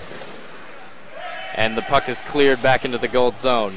We see a very active Jacob Wiseman putting in his power play shift. You know, he's a two-way defenseman. He loves to get forward on offense. He really appreciates it. There we are. He really appreciates 5-on-4 chances. And we've got another chance here for Gold as it looks like Wiseman once again controlling the puck, passing over to the far side. Back to Wiseman, over to Inzer. Inzer over to the near side, beside the net. Inzer shot deflected off the pad of Amon. And we've still got control in the Gold zone. Brady Morgan. And a turnover. And Maroon on a breakaway. Scott Farr. Shot saved. Al Taylor. Scotty Farr looked off the defender, looked like he was going to pass, decided to try and take that one in himself. Nothing doing for the ASU forward. Some good disciplined power play offense out of the Gold squad on that last possession, however. Brady Morgan, one of the better special teamers for ASU D2 last season, ends up giving it away. But before that, we saw some solid puck movement that led to an open slap shot for Zach Inzer. And Hughes, the big man who has scored a goal in this game, had a shot deflected. Maroon controlling, and a turnover, a breakaway now for Gold as Francis brings it up into the zone and loses it. Maroon recovering in their own zone. Looks like McNeely bringing it up and turning it over. Gold controlling. Justin Butler looking to pass. Loses it. McVaughn back to Butler. Butler coming in. And a shot deflected off Amon and out of play. Butler's so dangerous. Great connection with Brady Morgan all last year. They're showing his improved skill mucking up in front of the net in the slot. And we'll have a face-off over on the Maroon side. Won by Gold, over to McVaughn. LeClaire. Renito. Davis calling for the puck as there's a struggle in the corner, and we'll have another stoppage. And the Maroon and Gold game we've got here, but here's some of the upcoming regular season games for the Sun Devils Division II team. College of Canyons on September 2nd, Weber State, 2 games, October 3rd and 4th, and then we're at Grand Valley on the 10th of October. So those are the upcoming regular season games for the Division II team. We'll have another face-off in Maroon territory. Bit of a skirmish, and it's picked up by Randall. Over to Weissman. Back to Randall on the near side. Kunze clears it, but Wiseman is there. We are back to 5-on-4 power play hockey for Gold after a slashing penalty called on incoming Division III transfer Jordan Bledsoe. Puck in the corner, now controlled by LeClaire around the net. LeClaire back behind the net, the pass out to Davis. Jace Davis over to Weissman, back to Davis. Shot deflected, and LeClaire will pass it behind the net. And back to Weissman, who takes a ripping slap shot that deflects off a player and goes out of play. We've seen a lot from Weissman in this period. He's been very active, taking a lot of shots, controlling the puck, and bringing it up and down the ice very well. Absolutely. You know, a pair of power play chances for the Gold team. That's where Jacob Wiseman thrives.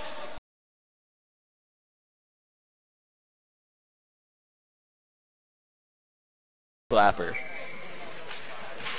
And face-off. Shot out of play over the glass.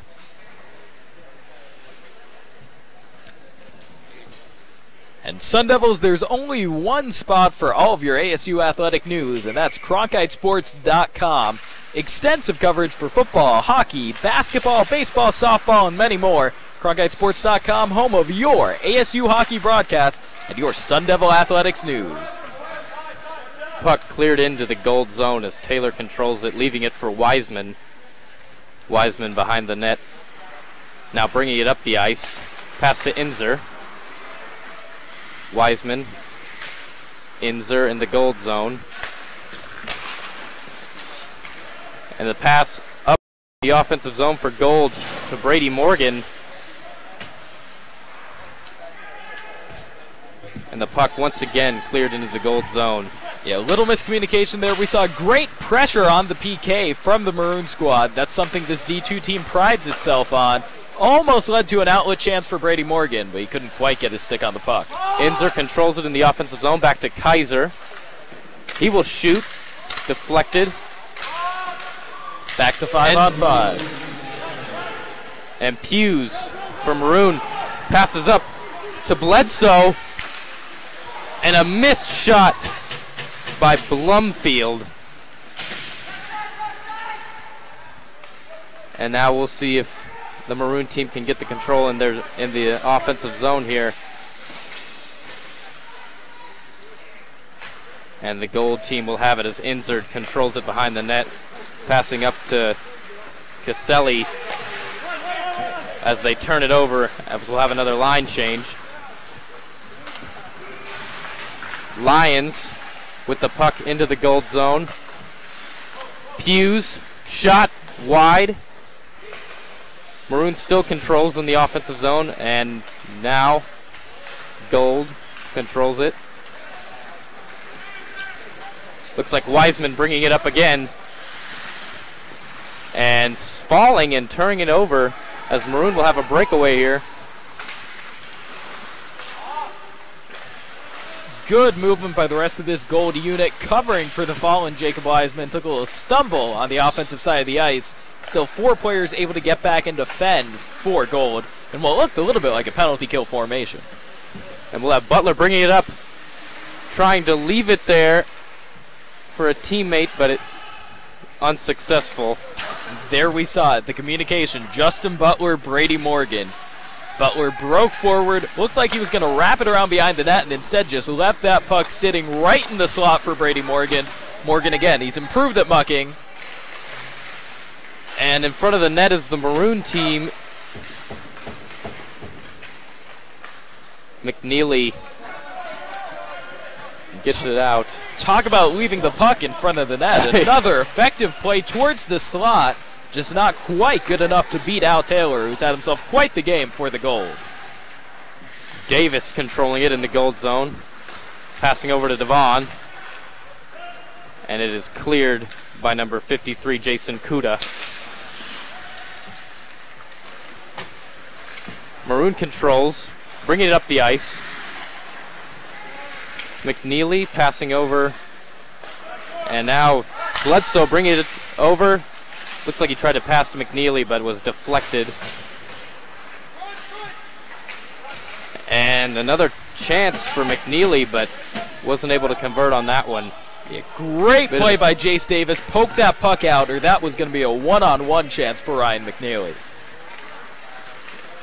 And we've got Gold bringing it up. 53, Kuda, his second goal of the night. Jason Kuda with the goal. Say hello, Jason Kuda. You know, Kuda often a little overshadowed last season on that first or second line, typically paired along with Brady Morgan all the time, but Jason Kuda's been there scooping up these goals tonight.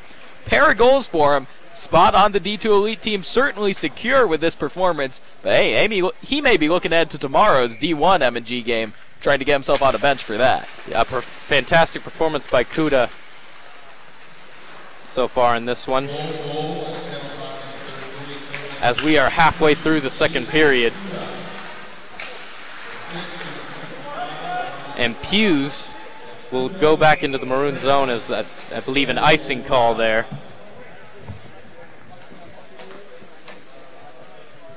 We'll have a face-off in the gold zone. Here's a chance for Maroon to strike back in this one. They've been caught on the back foot for the most part every period in this game, just coming out a little bit sloppier out of the break every single time. They've been able to answer so far, keep things tied up. Trailing by 1, 9:45 to go. Face-off won by Maroon in front of the net. Once again, the Gold goalies, now Ryan Seltenwright, have been able to stop any challengers that have come their way, as now Gold will bring it up into the offensive zone, pass over the middle to Randall, who will shoot but be deflected away by Inglis now in the game for Maroon. And a bit of a skirmish in the corner. Hughes trying to force the puck away from two Gold players. Looks like Foltz controls it, but now another skirmish with Hughes. Multiple players back there. Kaiser with a slap shot. Unsuccessful. Here comes Hughes, bringing it up into the offensive zone. Slams into the boards. And the Gold team will have control. Once again, bringing it into the offensive zone. Behind the net is Butler. He loses it. As Maroon had a chance to sort of breakaway there, and once again the miscommunication, the mental errors, a pass too far in front of the offensive player. Absolutely. Those outlet passes, difficult to connect with, but again, something you expect. A speed skater like Brady Morgan, you expect the pass to find his way some way into his path. He had R.J. Kiefer beat on that one. He was outpacing Kiefer if he had been able to get his stick on it. Definitely, and Davis with a quick wrist shot after the faceoff. Looked like a good chance, but now Inzer deflected away by Inglis. And Maroon will bring the ball, the puck 3-on-2 here for Maroon. Ooh, and that's how you know you're at a preseason scrimmage. Lack of communication there. Tough call for Maroon, but it looked like an accurate one. Daniel Goins across the near side, just barely offside ahead of his line mates. Tough one there. That could have been a 3-on-2 odd man rush. And we'll have another face-off here. Gold controls, clears it into the maroon zone. Maroon controlling the puck, and now back to gold. Davis another shot, but it was deflected before it reached the goalie. Skirmish in the corner. Looks like Caselli able to control the puck. And Davis in front of the net had a chance. It looked like a wide open net, but they weren't able to get it in. And now Maroon controls, bringing it back up into the offensive zone. Dangerous turnover. But now Caselli, he turns it over himself. And Caselli deflects a clearing attempt out of play over the glass. Looking back at that last gold possession, dangerous, unexpected play by Jace Davis. You know, you see the defenseman out there, you expect him to hang back against the blue line on offense, wait for rebounds, wait for prevent clearances, maybe fire off a slap shot. Instead, Jace Davis moved forward, stepped up into the slot, and almost found himself with an open net. Gold wins the faceoff. Devon controlling the puck in his own zone. Passing over to Alex Howie. Up the ice is Kuda once again, and Adam Howie had a chance but was denied by Inglis. And now Maroon will bring it up as Haverick, the D2 captain, control side, passing it around the wall over to McNeely in front of the net. A chance for Elric,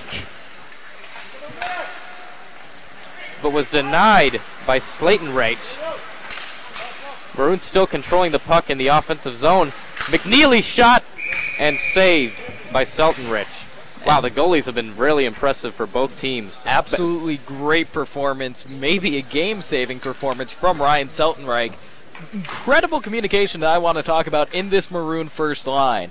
These guys haven't gotten real game time together, but Justin Avriliak is communicating so well with two newcomers in Ryan McNeely and Austin Ehrlich.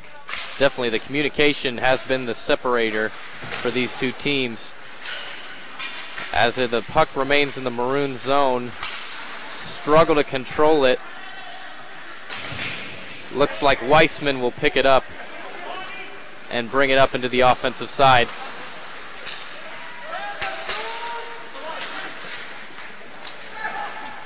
Maroon now controlling as they bring it up into the offensive zone. West Star, slap shot saved by Sleitenreich. Quick glove hand by Ryan Sleitenreich there. Sometimes when you see a hot goalie out there, you just got to try and catch him by surprise. Star knew he had Rob Wood over on his right, could have kept the puck moving. Instead, he just wound up and fired a nice slap shot. That had a chance to beat him. Face off here. Controlled by Maroon. Weissman going over to pick it up. And a struggle in the corner for possession. But Maroon will control. A slap shot, deflected. And goes up. Delayed penalty is called. These guys are back to fighting this one out, though. We've seen some intense puck battles here in this third period. I said at the beginning of this period, it looked like these teams needed to find their second wind. They both seem to have found it. Hard-fought matchup. Definitely early in the period we saw some mistakes that looked like they were due to fatigue, but we're now definitely seeing that extra gear come into play as we will have another face-off in the gold zone. This time it's a power play for Maroon as forward Ryan Francis heads to the penalty box, serving two. Maroon controlling the puck in the offensive zone. Wrister by Hefter went wide right as Maroon will the puck. Another skirmish on the far side. Looks like Maroon will control, bring it up into the slot, but denied by Seltenreich as Gold will clear. I know the hockey rink is huge, but hockey can be a game of inches. As we saw in that chance from Maroon, that puck found Daniel Gowan's skate instead of his stick, inches in front of it. That was the difference between almost a certain Maroon goal and a harmless Gold clearance. Maroon will control the puck bringing it up into the offensive zone. Here's McNeely chasing. Comes around the net, has the puck. Now comes up center and right in front of the goalie, putting on a few moves. Passes to a teammate. But Seltenreich once again is there to stop any chance of scoring. Great movement to smother that one by the Gold goalie. And for all you ASU hockey fans, make sure to tune in to Cronkite Sports Live tomorrow at 2:30 p.m. Coach Greg Powers will join the show to talk about the exciting upcoming season and recap tonight's game. Cronkite Sports Live, your source for all ASU sports news. And we'll have another face-off here in the gold zone. Won by Maroon. Hughes controlling, passing behind the net. Back to Hughes, but again, a mental error. Puck went right by Hughes, all the way back to the goalie, Inglis. Yeah, a little bit of sloppy passing here from Maroon. Minute and a half through this power play chance. They're running out of opportunities. Just 4 minutes remaining in the period as Maroon will bring it up. Justin Haverick brought it into the zone, but his chance was denied. And here comes Butler, a weak shot inside. Butler found himself on the right end of a couple of short-handed goals last season. They're the last man back, able to just get his stick in Butler's way. Butler's shot deflected, as you mentioned, rolled helplessly into the leg blockers and eventually the glove of Matt Inglis. Another face-off in the Maroon zone, controlled by Caselli. Shot by Kuda, looking for a hat-trick goal, but was denied by Inglis. Hughes now bringing the puck up the ice for Maroon. Passing up to Haverick, who laid a nice pass right in front of the net for Ehrlich, but he was denied by Slatenrick. Yeah, that's good fundamental goalkeeping by Ryan Seltenreich there. Getting all the way over to his far post, not leaving a gap between his blocker and the goal post. And Kuda once again bringing the puck up the ice. And a chance for Caselli, but he was denied. Hughes now controlling the puck, passing cross ice to McNeely, off McNeely's stick and behind the Gold goalie. McNeely still controlling it. Jace Davis contesting him for possession. Maroon controls the puck. Shot wide right, fired by Hughes. Really wanted to see the extra pass there. Tim Conser was waiting at the blue line with nothing but space between him and Ryan Seltenreich. As Gold will bring it up the ice as Adam Howie, but he turns it over. Maroon controlling. Michael Leone behind the net, turns it over. Alex Howie with possession against the wall, but it has it taken away from him. Slap shot by Chaplin was off. Kaiser for Gold, now controlling behind the Gold net.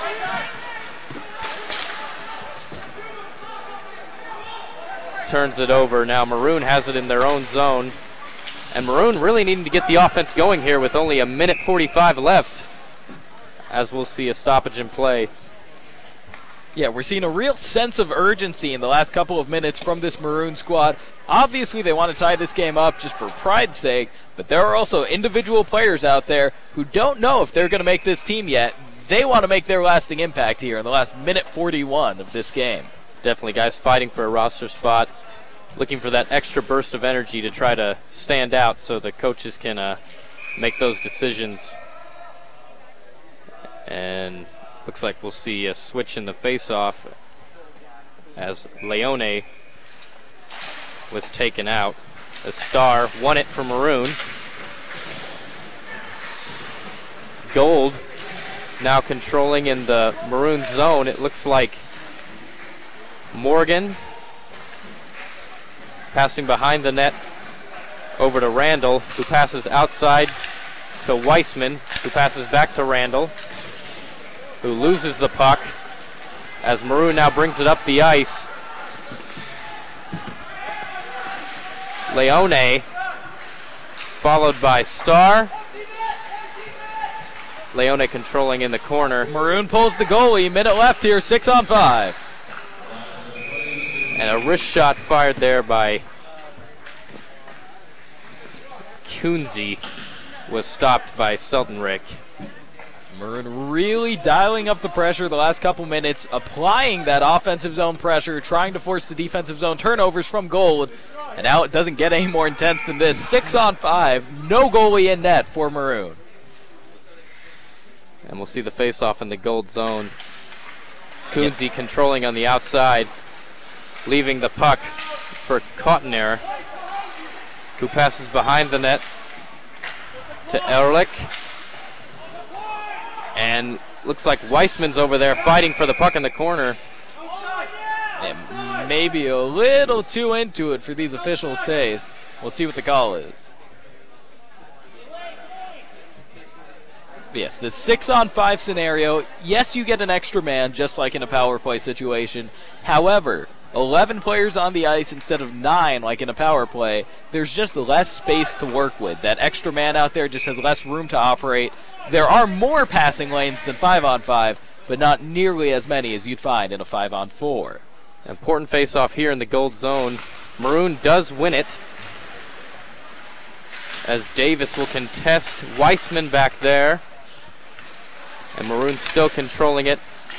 Pass deflects out to number 45, Hefner. Shot taken by number 19, Kunze, but was wide right. Kunze up top, passing it over as Seltenrich, another great save. 15 seconds. Not a lot of time left. Maroon needs to get it out of the corner. And right in front of the goal, Gowans had an opportunity, and Seltenreich once again denying Maroon any opportunity of scoring. Good clean save by Ryan Seltenreich, but I've got to emphasize Jacob Wiseman for this Gold team. Wiseman putting his body on the line, getting down on the ground in front of 2 separate clean-looking shots. So, 5 seconds left. Gold will clear the puck, and we will end this game a 3-2 Gold team victory. Yeah, exciting stuff. A very competitive, hard-fought game. The coaches did a good job dividing these teams pretty evenly for competition's sake and, hey, for our viewing enjoyment as well. Again, Jacob Wiseman clearly fighting for something on the Gold team. He's just a scrapper out there anyways. He does not like losing, and he showed it the last Maroon possession, getting on the ground, blocking shots, doing everything he could to protect that 1-goal lead. Big day for Wiseman and Kuda, scoring 2 goals, definitely throwing his name in the hat to maybe be moved up to D1.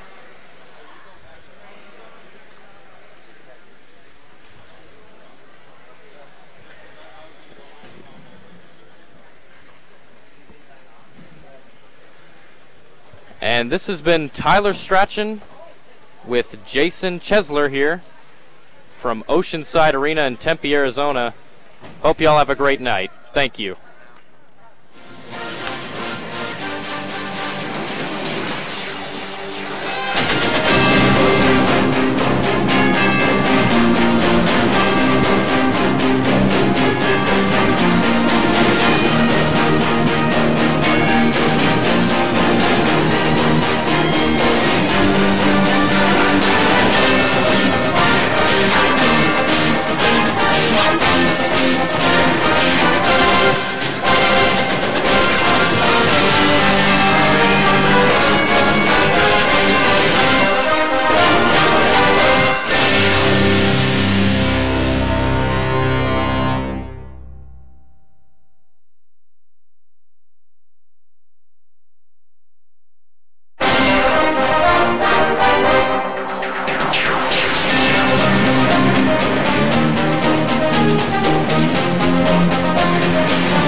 sure was cold out here, but the intensity of this game sure did warm me up. I'm Katie Fow here with Omar Susi and Julian Lopez. So, guys, what did you think of this first and second periods? I felt as though we had a lot of offensive plays by the Gold, but how do you think that the Maroon could have capitalized more during the second period? You know, I really think they should have capitalized in the second period after they scored, start being more aggressive. I know in the third period they started getting more aggressive when they were losing, but right as they took that second goal, they should have just started playing more aggressive, more viciously towards the Gold team, and you know the Gold team took advantage of that. They kept their play, and they just took advantage. For me, it was a tale of two teams for the Maroon. In the first period, they played more on the defensive side, and the puck was always in their zone. And then you saw towards the early part of the second period, and during the third period, that they went on the offensive zone, more 3-on-2 breaks, taking more chances. So for the Maroon team, they started taking more chances, and we saw they won 3-2. Although all these players are basically winners because they're all trying out for the team, so they all tried their hardest. They got some good tape from this game, though. And who do you guys think stood out for you for the MVP for both the Gold and Maroon teams at the game tonight? I think it's the Gold player, Jason Kuda. 2 goals. I believe he also had an assist. He was a very aggressive player. I think he got himself a lock on the team. I really like this player. I think Ryan Selton, the goalie for the Gold team, we saw him in the very end where the Maroon team had about 6 chances. Came out and he played a great game, his first game with the team. He was on the ASU Prospects team last year and come in. I think he established himself as maybe the #1 goalie for the D2 team at this young of an age. Do you guys agree with the score and the turnout? Who do you think did you think should deserve to win this game based on how they played throughout the entire 3 periods? I think Gold deserved this game the entire way. I thought Gold from period 1 had this game locked up. It was just only going to be a matter of time before they wear down the Maroon team. As you said, the goalie for Gold, he played outstanding for those last few minutes, goaling, protecting the goal for barrages of Maroon players. I feel like this team deserved the win. I don't think it really matters as far as scoring because this is a scrimmage, and for the coaches that are up there, they're looking at seeing what types of players are playing their best. So obviously each and every player is going to come out and play their best. So as far as who's going to win and who's not, I think we'll see in the next couple of days by who's on the D2 team and who's on the D2 Pack team on who was really a winner and who was the loser. And the real winners are us fans who got to watch this game. That is true. All right, well, stay tuned for tomorrow. Well, we will be live here recording and showing you guys what's to come for the D1 team. Here from Oceanside, I'm Katie, this is Julian, and this is Omar. Back to you guys.